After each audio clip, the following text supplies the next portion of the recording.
Hey, can you fix my daughter's laptop for free? Multiple times.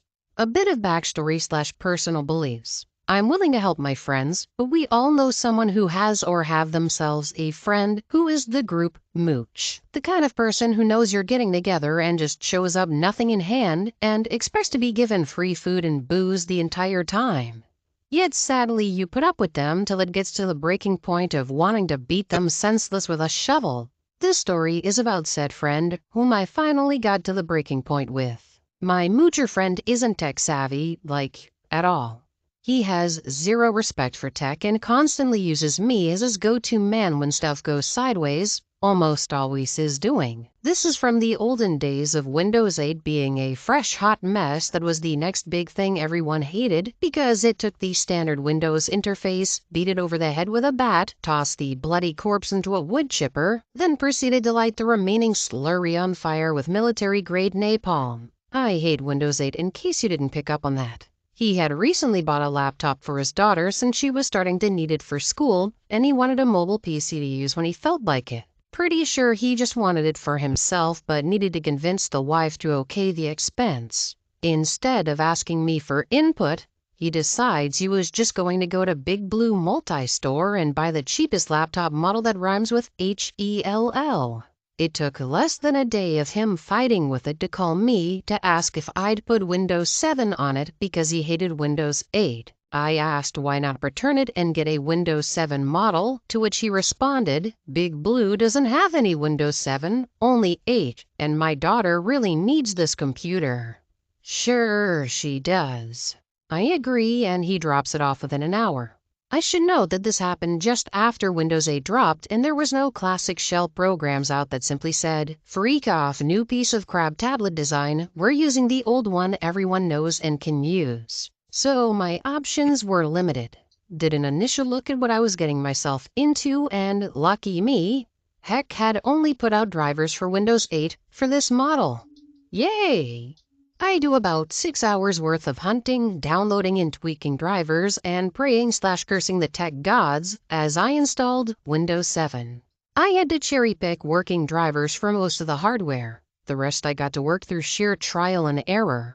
I made a restore disk and backed up and labeled every driver for this system in individual numbered folders in case I needed to redo anything on this piece of crap. My friend is notorious for freaking up his computer's operating system. I give him a ring and let him know it's good to go, and he picks it up the next day. Less than 2 weeks later, he texts saying something's wrong with it. It won't do blah blah blah, or I can't get it to do what I want. Shocking, I know. I just restore from the disk I made and give it back same day. Let's see how long this lasts. Almost a week later, same thing. Again, a quick restore and I give it back. This time it took almost 3 weeks till I got a text. Now I'm pissed. What the heck is he doing to this thing to freak up the operating system? I finally took the time to look at the system and see what the freak was going on. He had a bunch of cracked games downloaded and was trying to run those, a bunch of virus/malware on it, and a bunch of shady adult entertainment sites in his browser history. I'm livid. The only reason I kept fixing this darn thing was because it was supposed to be his daughter's. I got a hold of his wife to see exactly who was really using the laptop and for what. Turns out he told her it was having issues and he was constantly trying to fix it at home and even took it to work to mess around with when he had time. He was a manager at a hut that sells pizza. He's one of those real hands-on managers who lets everyone know what needs to be done, then freaks off in the office. So I get the evil idea of fixing things my way. My first step to fixing things my way was to make an admin account that only I had the info for and limit the other account to a limited user. When I talked to his wife, I got a good idea of what his daughter really liked as far as shows, games, etc. I then proceeded to pimp this laptop out for a 10-year-old girl. My Little Pony wallpapers, about 100 on rotate, the entire My Little Pony cartoon show stored directly on the computer, Bratz, Barbie, the works. I even redid the icons to a My Little Pony theme and tweaked the user interface to be pink and purple colored. I made sure there was a parental lock on the browsers to prevent anything adult entertainment related from even showing up on the laptop. I installed TeamViewer and locked in my personal credentials so I could get on anytime I needed. And just for good measure, I installed a handy program called Deep Freeze. For those unfamiliar with it, it snapshots the drive as is and restores the drive to that exact image every time the power cycles. Not a problem, since I had gotten a bulk pack of thumb drives that were multicolored and came with lanyards. I even went a step above and beyond and got a My Little Pony skin for the laptop lid in case he thought of taking it to work again. I personally delivered the laptop this time when the wife and daughter were home. The girly high-pitched squeals of joy that nearly ruptured my eardrums made it all worth it. She went off on a joy-induced tirade as I showed her and her mom everything I did, including all the shows and games I put on just for her. I then gave her a bright pink thumb drive with a purple lanyard and explained that when she wanted to play the games or save anything, the drive needed to be plugged in. I set the save path for all of the games to the thumb drive and added a shortcut to the drive itself on the desktop to make sure she wouldn't lose any schoolwork she was doing.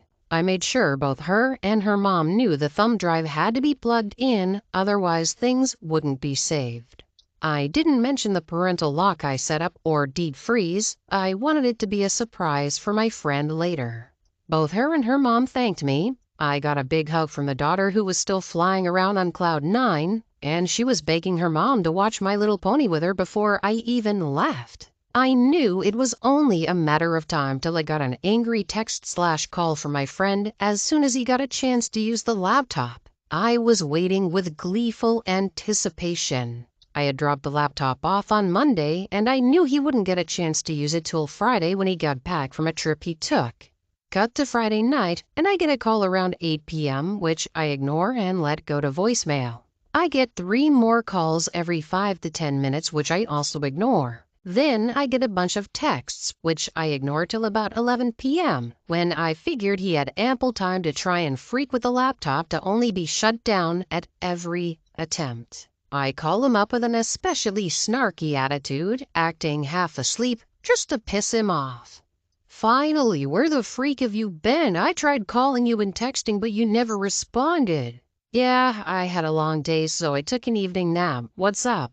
"What's up? This piece of crap laptop is busted, that's what's up. I can't get anything to work right. I downloaded a game and tried installing it, but it says I don't have admin rights. I restarted it and the game files were gone completely, so I re-downloaded it but still couldn't install it. It's not even letting me browse the web. I thought you fixed this. What the heck?" "Calm down. I'm sure it's something simple. Let me remote in." "Wait, you can do that?"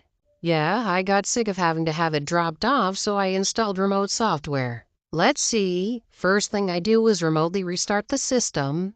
It did it again." "What?" "The game I downloaded is gone from the desktop." "Oh yeah, I put software on the laptop that restores it to a default setting. Anything not saved on an external drive gets removed. I gave your wife and daughter a thumb drive. Didn't they tell you it was needed?" "No, what the heck? Why'd you do a stupid thing like that?" "Well, I've had to fix this thing 3 times already and I got sick of it, so I made sure anything you downloaded or tried to install would be deleted and blocked. You don't have admin rights. I do. Last time there was over a dozen viruses and malware from your games, and the games you were trying to run would barely run on this laptop even if you had legit versions." "What the freak?" Insert 15-minute rant I didn't pay any attention to because I don't care. "Well, why won't it let me browse the web?" "Are you sure? Well, let's see." I bring up Google and start browsing standard sites, hit a few cartoon sites I favorited for his daughter. Everything looks fine to me. Could you be referring to the adult entertainment sites that were in the browser history on your daughter's laptop? Yeah, I thought so. See, me being the upstanding guy I am, I turned on parental controls to keep web browsing safe for your 10-year-old daughter. The freak is wrong with you? "But..." No buts. It took a lot of work to get this thing working for your daughter's sake, and then you use it as your personal play toy, which I had to fix 3 times. I'm done with your BS. I made it so your daughter can use her laptop when and how she needs. If you want to get your own laptop and freak it up beyond repair, that's fine by me. No more freebies if you freak something up being an idiot. If you think this is unfair, I'd be more than happy to let your wife know exactly what the issue with the laptop was, including screenshots of your browsing history. I don't mind helping, but you go above and beyond being a mooch a lot of times. Anything else you need help with? No. Have a great weekend. Click. Having spent over 18 years in customer service/tech support, so I went a bit nuclear on him, but I had had enough of his crap. Reminded me of all too many times the problem isn't the hardware or software, it's the meat puppets smashing their face against the keyboard and wondering why stuff doesn't work. So I simply removed that part of the equation. Amazingly enough, he didn't have any more issues with that laptop. Wonder why? Only time I was gotten a hold of was by his wife asking me to update some things and install some software the daughter needed for school, which I was more than happy to do. So let me ask you guys, do you think what OP did here was a bit too much, as in, do you think it was a bit too encroaching on the friend moocher's personal space by basically completely locking down the computer for any other purpose other than the daughter to use it like that? Or do you think, considering the circumstances, this was totally justified and fair? Let me know in the comments down below. And our final story of the day is by Hood LVM. I was fired and made the company lose over £100,000. So, I used to work at a family-run builder's merchants and was a trade sales advisor. I was fired for bringing up health and safety concerns in an email sent to a manager, and for the fact I was apparently unhappy in my role. I did nothing wrong, but they still sacked me. Now, when I worked there, I had clients that I had built good relationships with and even became friends with some of them. They would get me beers and whiskey at Christmas or have barbecues and so on outside of work. Anyway, back to the revenge. I was fired, which, in my opinion, was unfair, and it was during this COVID-19 pandemic. I had worked the entire way through it until I was fired. So I wanted revenge. I contacted multiple clients and friends, and most of them say, okay, we won't use that company if they treat the staff the way they did to me. One client easily spends over 100,000 British pounds a year easily in the top 3 customers they had. He had used them because I would get him the best prices, etc., etc. As soon as I'm fired, I call him and let him know what happened, and he straight away promises not to use them again. So, big middle finger to the owners of that crap place. I hope you learn to treat your employees better or go under. Slight update, just reading comments. I did contact ACAS. They are investigating. Health and safety executives did visit and told them to put a few things right, but nothing else. I did have video and photo evidence of one accident actually happening and many other issues. I don't have a copy of the email, but ACAS can find it on their internal mail system as it never truly disappears. Also, any clients I contacted were friends. I didn't contact a huge list of clients, just a handful letting them know I no longer worked for the company. They asked why I got fired, and I gave them an honest answer. I did not ask them to stop using them, as at the end of the day, if they offer the best prices, they would still use them, but that's not the case. I think this is a pretty sneaky but effective tactic. Explicitly not saying don't use the company, just explaining that you no longer work there, which, of course, if they're friendly with you, they'll want to kind of prod a little bit more, and it's basic human curiosity that you'd want to know why you no longer work there. So the second they ask why, you can just give them the truthful answer about how bad this company treated you and the unfair things that they did, and really bring to light to these people that this company is shady and probably should not be trusted for your contract work if you want to basically end up supporting that by proxy. It'll be interesting if ACAS finds anything else themselves, too. But with that being said, that's all the time we have for today. So, which of these stories was your favorite and why? Let me know in the comments down below.